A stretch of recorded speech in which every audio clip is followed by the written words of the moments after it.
The Kings win, and they are in. That and more on this edition of Locked On LA Kings.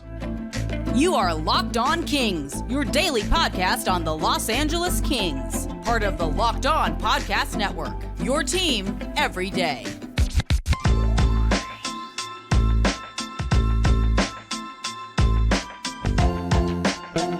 Hey, Kings fans, welcome to Locked On LA Kings, part of the Locked On Podcast Network, your team every day. Thanks for making Locked On LA Kings your first listen every day. We are free and available wherever you get your podcasts. We'd love you to leave us a positive comment on Apple Podcasts if you're a fan of the show. And we are on YouTube. Please like and subscribe if you're enjoying this content. I'm Eddie Garcia, your host of Locked On LA Kings. I've worked in sports media for the past 30 years, 20 plus years at the Fox Sports Radio Network. Also co-host of the Puck Podcast, a weekly NHL review show that's been putting out content for the past 17 years, and a passionate LA Kings fan for over 30 years. Today's episode is brought to you by FanDuel. Make every moment more. Right now, new customers get $150 in bonus bets guaranteed. That's $150 win or lose. Visit FanDuel.com/lockedon to get started. The LA Kings will play game number 78 of the 82-game regular season tonight, their final road game of the year of the regular season in Anaheim against the Ducks. The Kings can clinch a playoff spot for a third straight season with a win tonight. Kings are riding a 3-game winning streak overall and an 8-game winning streak against the Ducks in the freeway faceoff. This is the third of 4 meetings between the two teams. Kings won the first matchup 5-2 in Anaheim back on November 24th. Kevin Fiala had 2 goals. Anze Kopitar, Quinton Byfield, and Arthur Kaliyev added goals as well. And Cam Talbot got the win in net, allowing 2 goals on 31 shots. LA won the next matchup as well, 3-2 in a shootout. That was February the 24th in LA. Kevin Fiala and Drew Doughty had the goals in regulation. Pierre Dubois and Trevor Moore scored in the shootout. And David Rittich allowed 2 goals on 24 shots in the win. Kings and Ducks will go at it one more time after tonight's game. That'll be this Saturday in Los Angeles. LA comes into tonight's game with an overall record of 41, 25, and 11. 4th place in the Pacific Division, 7th place in the Western Conference, and 13th in the NHL with 93 points. Kings are 22, 14, and 4 at home this season. They are coming off a 6-3 home win over the Canucks on Saturday. That should be 22, 14, and 4 on the road this season. Ducks are 25, 48, and 5. 7th place in the Pacific Division, second to last. 14th place in the Western Conference, and 30th in the NHL with only 55 points. Only the Blackhawks and Sharks have fewer points than the Ducks this season. Anaheim is 11, 25, and 3 at home this season.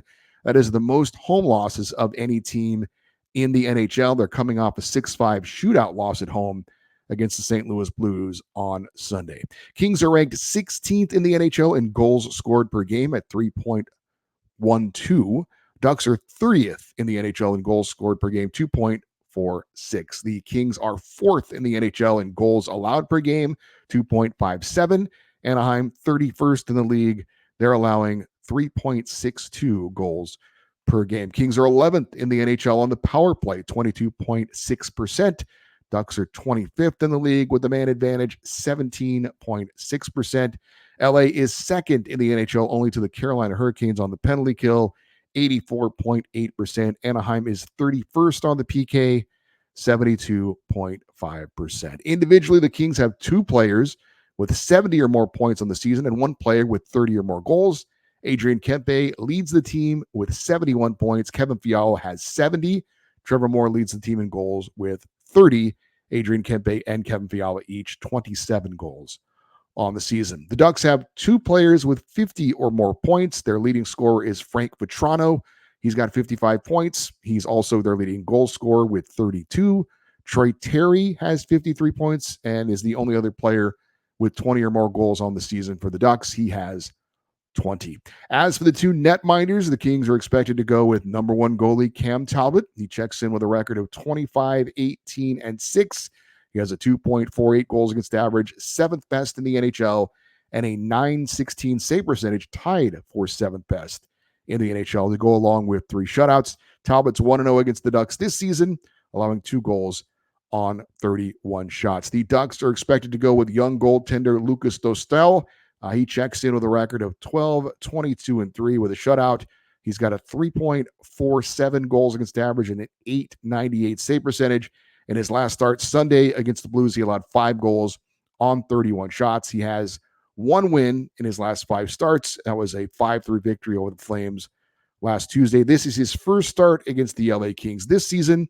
He is 0-1 in his career against the LA Kings. As for the projected lineup for your Los Angeles Kings, no surprise, they are expected to go with the exact same lineup that they had in their last game, the big win over the Vancouver Canucks. The top line of Anze Kopitar, Adrian Kempe, and Quentin Byfield. The second line of Philip Deneau back in for his second game coming back from the injury. Victor Arvidsson and Trevor Moore are his wingers, the nice line. Pierre Dubois is your third line center with Kevin Fiala and Alex Laferriere. And the fourth line will have Blake Lizotte at center with Trevor Lewis. And we expect Akil Thomas to be back in the lineup again. On defense, it is obviously the 12-6 setup. Mikey Anderson, Drew Doughty, your top pairing. Vladislav Gavrikov and Matt Roy, the second pairing. And Andreas Englund and Jordan Spence, your third pairing. And the goalies, again, Cam Talbot expected to get the start in net. David Radich will serve as the backup. So, again, no surprise to the Kings looking to keep that same lineup they had and hopefully the same result they had in the last game against Vancouver. Of course, the big story tonight is the Kings with an opportunity to clinch a playoff spot for a third straight season. 2 points gets the job done tonight.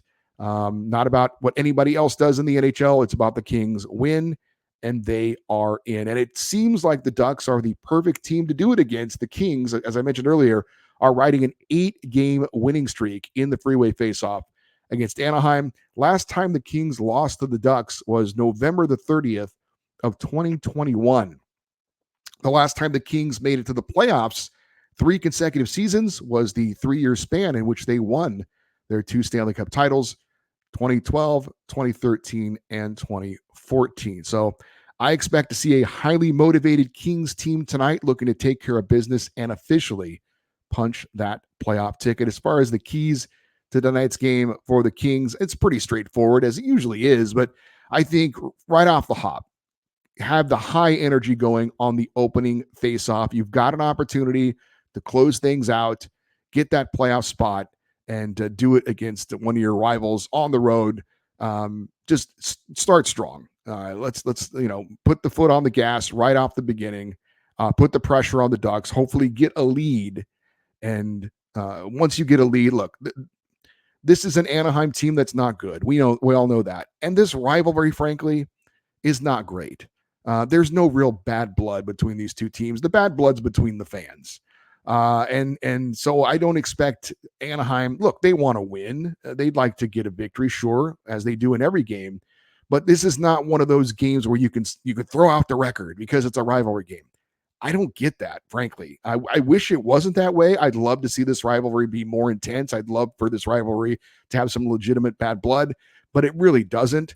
So again, the Ducks are looking to play out the string and go on vacation. They're not, really interested in the rest of this season. So get on them early, put them where they've been most of the year, which is, trailing in a game and looking to get it over with. Have high intensity, high energy right off the bat and roll from there.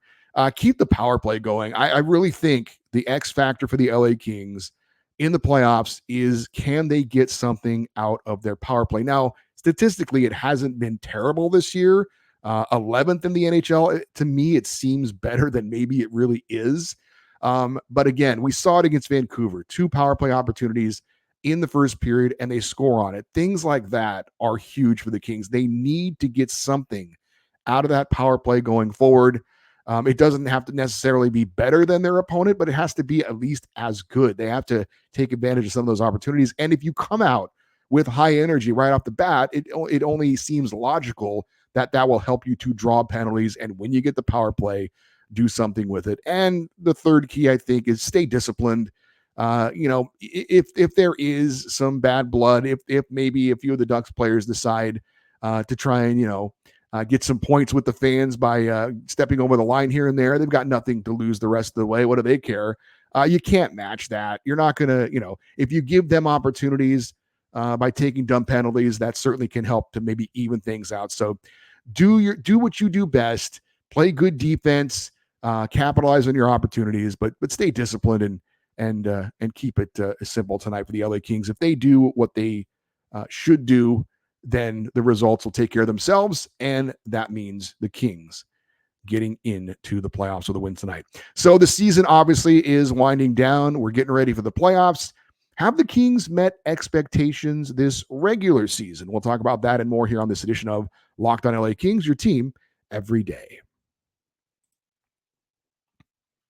It is almost playoff time in the NHL and the NBA. Baseball's in full swing, and FanDuel has got you covered as you can bet on every game. Right now, new customers get $150 in bonus bets guaranteed. That's $150 win or lose. Bet on everything from slap shots to home runs to slam dunks, all on an app that is safe, secure, and easy to use. The Kings are getting ready to punch that playoff ticket. Want to place a wager on the Kings to get it done against the Ducks tonight? You can do that with FanDuel. You think the Kings are going to win? You can place a bet on them. You think the over-under are going to be less or more than 5.5 goals? You can do that as well with FanDuel. Lakers and Clippers both are going to make the playoffs. Dodgers and Angels are actually both in first place as we enter tonight's action. The Angels, yes. Lots of great stuff going on in sports.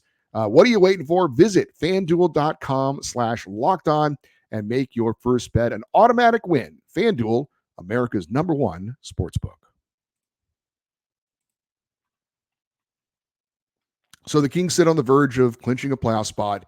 Have the Kings met expectations this regular season? Well, clinching a playoff spot was certainly an expectation. So once they do that, check that mark off in the box. And the Kings looks like they're going to finish third in the Pacific Division.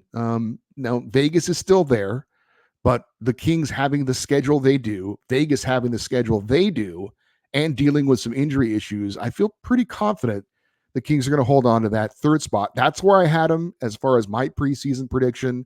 I think at best, maybe people had them projected as second in the division. Maybe some people had them as a wild card spot, but I think finishing third, that's where I had them slotted in. So as far as that goes, if that turns out to be the case, then I think the Kings have met expectations in the regular season. I don't know if I had an expectation as far as points. I certainly didn't have a prediction that I remember, but I thought somewhere around 100 points would be appropriate, 98, 99, 100, somewhere around there.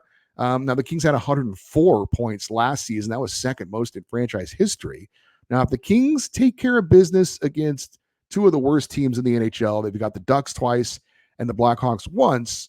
If they win those 3 games, that puts them at 99 points on the season. If they can get a point or two in the other 2 games against the Wild and the Flames, obviously that would put them at or over the century mark for just the 7th time in franchise history. With all the ups and downs this season, I think the Kings' points total about pretty much where they were expected to be. Individually, I think several players have performed above expectations. I think Trevor Moore would be at the top of the list for me. I'm sure most people would have been happy with Moore hitting 20 goals and 40 points on the season. Instead, he's reached 20 goals for the first time and 30 goals for the first time. I don't think anyone, even Trevor Moore, thought that would be the case this season. Now, is this the real Trevor Moore, or is he just having a career year? Obviously, time will tell as far as that goes, but he's been a huge part of the Kings offense and will need to continue to be in the playoffs for the Kings to have success. But Trevor Moore, with a breakout season, a career year for the LA Kings, for me, is at the top of the list as far as someone exceeding expectations. Certainly Quentin Byfield has to be in that conversation as well. I had predicted, or I guess preached, patience when it came to Q, and I know a lot of people weren't looking to give him time. And I didn't think it would be this year, to be honest with you. I thought he would take another step in his development, but I thought next year might be the type of season we've seen from him this year. So another player who's having a career year and then some. 19 goals and 53 points for Quentin Byfield. That's up from 3 goals and 19 points last season. He has gone 15 games without a goal. I would love to see him get that 20th goal before the end of the regular season. Players do care about those numbers, and getting to 20, like for Trevor, we're getting to 30. Those are big deals for players. sometimes they're even big deals because of incentives in their contracts. But I'd love to see Q get that 20th goal at some point here in the next few games before the regular season ends. But whether he does or not, Byfield's taken a big step this year production wise, and I still think he's just scratching the surface. I think he's got more, and I think we'll see it going forward. So very excited about the season Quinton Byfield has had and his future. I think Adrian Kempe has in some ways exceeded expectations. He's really evolving into a more well-rounded player. He's still scoring goals. He's only 3 away from 30, but his assists have gone way up and his points have gone up. His career high in assists was 26 last year. He's got 44 this season. Now, he's never led the Kings in scoring, but right now he is leading the team with 71 points. I think that would be a great feather in his cap to be the leading scorer for the LA Kings. And again, I know he loves to score goals. Who doesn't? But again, I think he's really rounded out his game and become a better, really all-around player for the LA Kings. Alex Laferriere, kind of hard to say he's exceeded expectations because there were no expectations for him this season. I think he's probably been the biggest surprise for the Kings because I certainly didn't think he'd be an NHL regular this season. And him putting up 12 goals and 23 points, playing mostly bottom 6 minutes, I think he's been great in offsetting some of the production that a lot of Kings fans were upset about that we lost in the Pierre Dubois trade. He's got one more goal and just 3 fewer points than Alex Iafallo has this season for the Winnipeg Jets. So Alex Laferriere, what a great rookie season for him. Kind of under the radar a little bit in some respects, but he has definitely exceeded any expectations, I think, that anybody had for him this season. Jordan Spence, I think, maybe has exceeded expectations a little bit. I think for me, part of the reason for that is that I didn't think he'd have this role. I thought Brandt Clarke would eventually have the role that he's had, but it's been Jordan Spence. 66 games this season, 2 goals and 23 points, being on the third pairing. I thought he might have a few more goals if you told me he was going to play 66 games. I thought maybe he'd have 6 or 7 goals, just firing it from the point and running that second power play unit. But still, I think he's had a very respectable season, exceeding some expectations. The player he replaced, Sean Durzi, he's got 8 goals and 37 points for Arizona this year. And again, Spence has 2 goals and 23 points. So yes, Durzi has had a better season, but not considering Durzi is playing on the top pairing for Arizona, considering he's getting 22 minutes a night and Spence is getting 14, considering Durzi's running the first power play unit in Arizona, you'd hope he'd have better numbers than Jordan Spence, who's on the third pairing. But the point is, the production from that spot for the Kings hasn't been that much different than it was a year ago. And considering that Jordan Spence is still a bit of a younger player, his first full season in the NHL, I think he's done a very, very good job running that second power play unit and being a very responsible defensive player. And that's given him the edge so far over Brandt Clarke in getting that spot. Of course, there is a flip side. While I think several players for the Kings have exceeded expectations, there are a couple who haven't. I think Arthur Kaliev certainly is on maybe at the top of the list for me because I had high expectations for him going into the season. I really thought this was going to be a breakout season for Arthur Kaliev. I thought something similar to what we saw from Gabe Vilardi last season, but Artie has obviously not been in the lineup a lot lately. 7 goals and 15 points in 51 games this season. It doesn't look like he's a part of the LA Kings future plans, and I'm not sure that he wants to be a part of the LA Kings future plans. So that has certainly been one player in particular that hasn't met expectations and has been, unfortunately, a disappointment this year. And I guess you have to mention Pierre Dubois. And I think expectations were, though, and I'm trying to be fair to him, that I had an expectation that he was going to be the second line center and he would play with some pretty high level wingers all season long. Now that hasn't been the case. I understand why it wasn't the case to some respect, because, Philip Deneau is a fine player. Now, maybe going forward, that'll be the case. But for this season, 15 goals and 39 points for Pierre Dubois. I think we all expected more from him than that. We know about the eye test and the times when he does and doesn't perhaps hustle.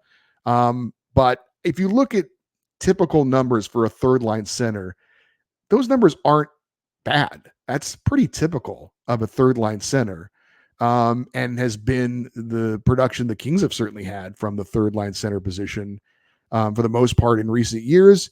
But of course, considering the investment the Kings made in him and the expectations and his career numbers, he obviously has not met those. So if he can have a more prominent role in the lineup, if you can play with some better wingers, I think we will definitely see those numbers go up. But I think it is fair to say you'd have to put Pierre Dubois in the not meeting expectations category. All right, where are the Kings in the standings as far as the playoff race? We'll talk about that next year on Locked On LA Kings, your team every day.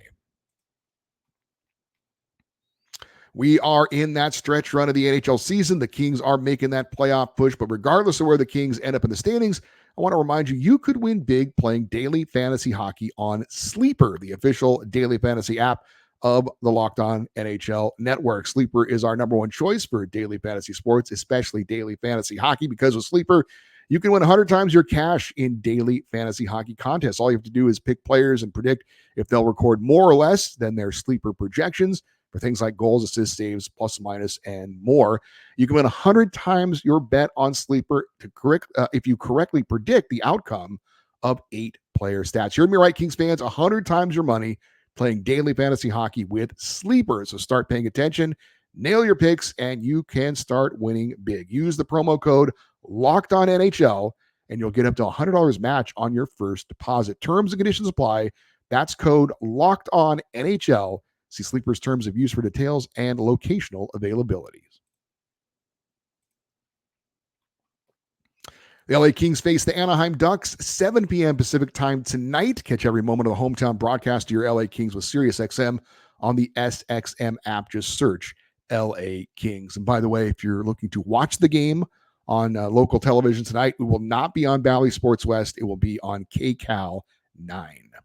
Let's check the standings in the Pacific Division and the Western Conference playoff race. We had a big game in the Pacific Division last night with the Canucks edging the Golden Knights 4-3. I was rooting for Vegas in that one, and that it's difficult to say you're rooting for Vegas. But I'm hoping that Edmonton can catch and pass Vancouver.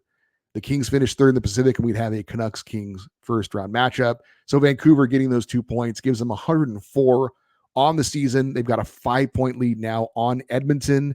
Oilers with 99 points. And apparently news out of Edmonton is that Connor McDavid is nursing some sort of injury.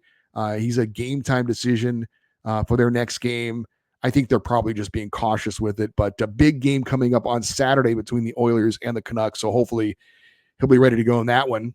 As for the Kings, they sit at 93 points in third place in the Pacific Division, 1 point ahead of Vegas and 1 point behind Nashville for the number one wildcard spot. Nashville with 94 points, Vegas with 92 points. And then there's the St. Louis Blues are hanging around with 87 points. But if the Kings win tonight, that would eliminate St. Louis from the playoffs, and it would lock in that Vegas, Nashville, and LA in some order would all be in the postseason. Nashville has 4 games left, one less than the Kings. They play Winnipeg, Chicago, Columbus, and Pittsburgh. Vegas has 5 games left, same as LA. Edmonton, Minnesota, Colorado, Chicago, and Anaheim. So games of interest coming up tonight. You've got the Predators hosting the Jets, so go Winnipeg in that one. Kings win tonight, and a Nashville loss in regulation means that LA moves 1 point up on the Predators, and they would extend their lead over Vegas to 3 points. If the playoffs started today, it would be the Kings against the Edmonton Oilers in the first round, but obviously that is subject to change here in the next week and a half or so. Before we say goodbye, and I want to remind you what's coming up the rest of the week. We got a special guest coming up tomorrow, but a thought that I had, and you guys let me know if this is something you're interested in. And I know I'm putting the cart ahead of the horse, but I'm thinking about maybe a Locked On LA Kings meetup before the first home playoff game. Maybe, go over to Yard House, get some of those seats outside, and get a group together to meet up, say hi, and just to get together as Kings fans. So it's an idea I have. If anyone would be interested in doing something like that, shoot me an email or get at me on social media. If you think that would be fun, if you think that would be something that you would like to do, if you would like to get together for a Locked On LA Kings meet and greet before the first Kings home playoff game, let me know. And if we have a decent number of people that want to do that, then maybe we'll put something like that together. We'll go over there and eat one of those onion ring towers at the Yard House there. For you everydayers, those of you that listen and watch Locked On LA Kings every day, coming up on Wednesday's show, LA Kings insider Zach Dooley is going to join us, and hopefully we can talk about the Kings wrapping up a playoff spot with a win over the Ducks tonight. Thursday, we will preview the Kings-Flames matchup coming up that night. Friday, recap that game, and of course, have another Kings fan feedback show as well. Hope you join us for the rest of the week. Should be fun, especially if the Kings can take care of business tonight. If you want to get a hold of the show, maybe give me some feedback on that meet and greet. Also, any questions you have for the fan feedback show, the email address is lockedoneddie@gmail.com, EDDIE. If you're watching on YouTube, love for you to post your comments, as that helps out the algorithm, and we appreciate that. It helps the show to be recognized. And we'd love you to stay connected with us on social media, X, Twitter, and Instagram at Locked On LA Kings. And if you are someone that wants to be followed back on X, just include me in a post, and I would be more than happy to follow you back. I try to do that for everyone that follows the show, although sometimes you got to navigate the bots. If I see something in your profile that's hockey related or Kings related, then that's an automatic follow back, and you can connect with me in that way if you would like. All right, I'm Eddie Garcia. Thank you as always for listening and watching this episode of Locked On LA Kings, part of the Locked On Podcast Network, your team every day. Have a great rest of your day. And as always, go Kings go.